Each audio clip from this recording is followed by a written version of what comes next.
Okay, why don't we talk about skate park? Is there anybody here to speak to the skate park? Yay!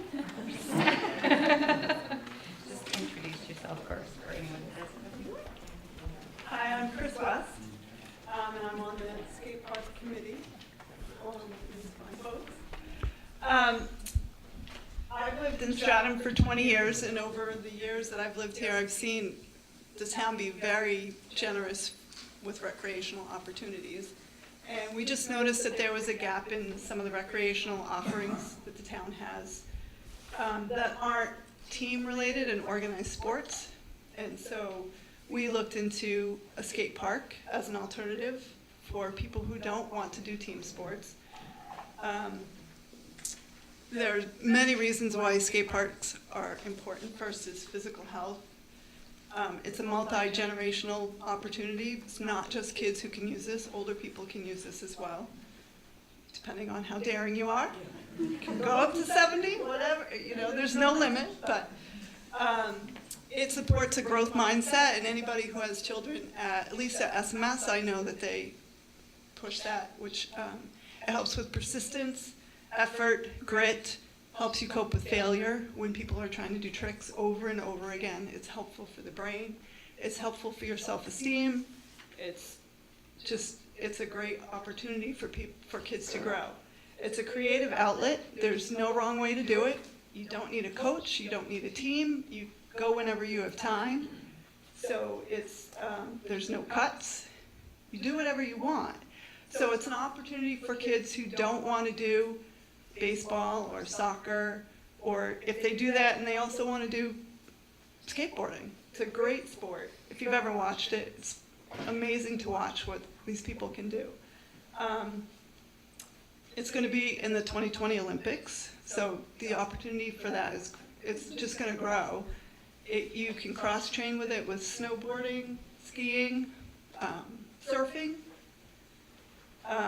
And the skate park that we're looking to design isn't only for skateboarding, but you can BMX bike in there, you can scooter, and you can inline skate. So it's not limited only to skateboarders. So what is this warrant article asking for specifically? So we're looking this year for $35,000 to do a site survey, engineering, and a specific design plan. So this would be a two-part process. Next year would be asking for the remainder of the money, which would be for the build.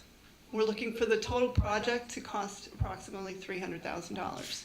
So for this year, that would be $12 on a $400,000 house, and next year would be approximately $88 on a $400,000 house.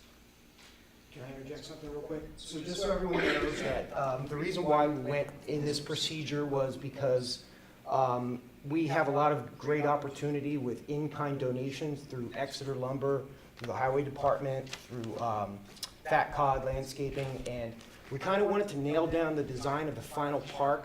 I've been heavily involved with the kids at the library, kind of working with them, expressing what they want. We did a letter to Seacoast Online, and we felt that doing it this way, we would be able to factor in all of the cost savings, so that when we have the finalized project, we'd actually know a true cost instead of just an estimate cost at $40 a square foot. So that was one of the reasons why we kind of thought that this would be a good direction. Our final price is looking to be lower than that. People will be fundraising and getting in-kind donations and piggybacking possibly with the city of Dover because they're redoing their skate park. So this year, study, engineering, design. The study has to do with the location. The initial location was, the initial concept is based around Stevens Field, but we've talked with the Parks and Rec Department about alternative locations. There is a drainage problem over at Stevens Field, so that's the study part of the warrant article. Great. Questions? What are some of the alternative sites? Yeah.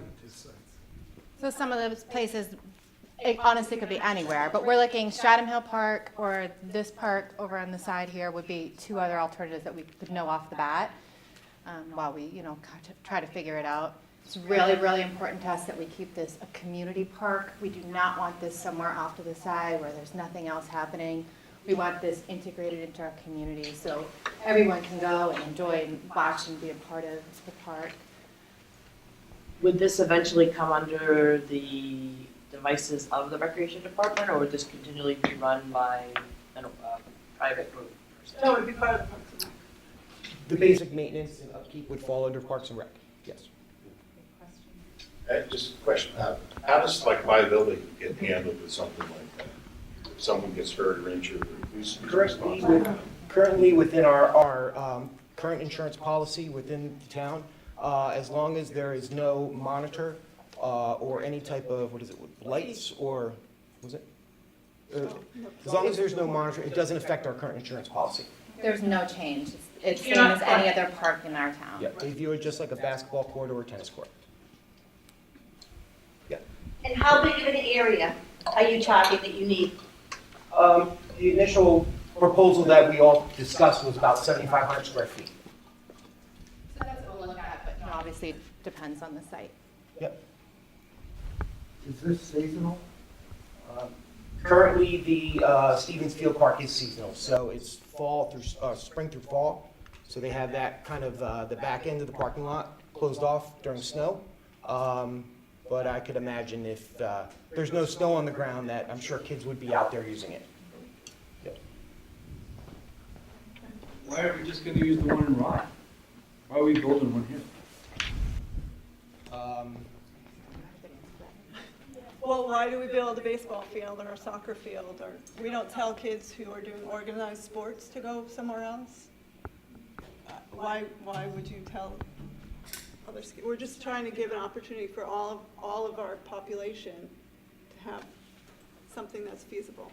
Piggyback off of that too, we also thought it was really important for, we talked a lot with Chief Skippa and finding a place for him to be as well with our teens and our kids and our community, the SROs to be a part of that. It's to sit down and have a place to chat with our kids locally. It's almost impossible, I think, to find that space, obviously in the schools, but can't go to like a baseball game or something and have a conversation. I just want to point out, I think, because Rye is private, you have to pay to use Rye. This is a public space, so it's different.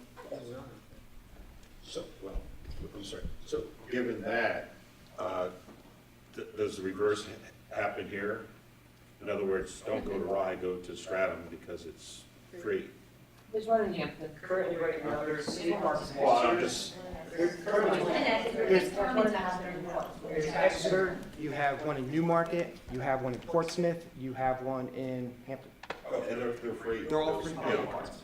If you were to speak to Renee Brugeau over at the Parks and Rec in Hampton, he would tell you that the Hampton Skate Park is the most used public space, that whole town.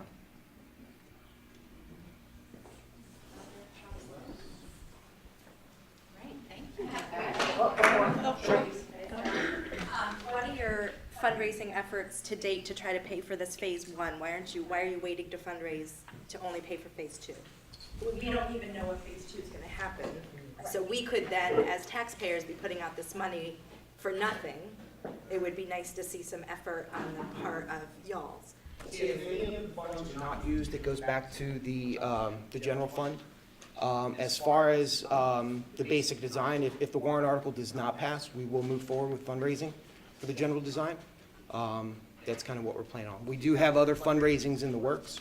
It's just, Wait, so if the warrant article doesn't pass, you guys are still gonna go forward with fundraising, but you're hoping to get the taxpayers to pay for it regardless? to help launch the project, yes.